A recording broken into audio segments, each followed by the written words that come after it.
বন্ধুরা, world cup আসতেছে তার আগে হিয়ার উই গো হয়ে গেছে। Danger Dumfries, one of the ruthless right back. এখানে সবাই আমরা ওয়েট করতেছি ওয়ার্ল্ড কাপের।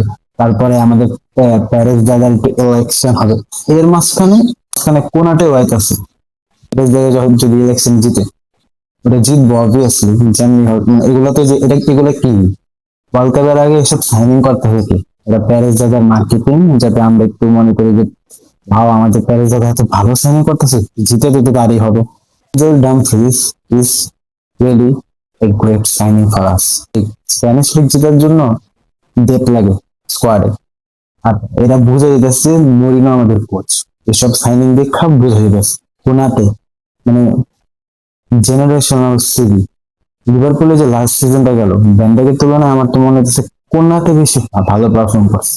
বড় একটা আপডেট রিয়াল মাদ্রিদের জন্য, এঞ্জেল ডামফ্রিজ, মানে যা প্লেয়ার, মানে এই প্লেয়ারের কোনো টেকনিক নেই, কিছু নাই, অনেক কিছু, মানে ওই যখন মানে আসে ইন্টার মিলানে, তার আগেও অনেক মানে ওরা বলতো যে এই ডেঞ্জেল ডামফ্রিজ নাই কোনো টেকনিক, এক্সট্রা কোনো স্পেশালিস্ট কোনো কাজ নেই, এই নেই, মানে স্পেশাল কিছুই নেই ওর মধ্যে।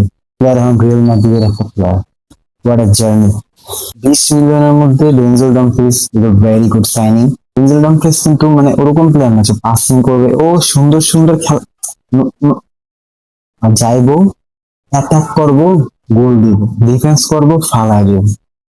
মানে প্রপার 6 ফুট 6 বা 6 ফুট 2 একটা player, proper body builder, rock solid defender নিয়েছে রিয়াল মাদ্রিদ।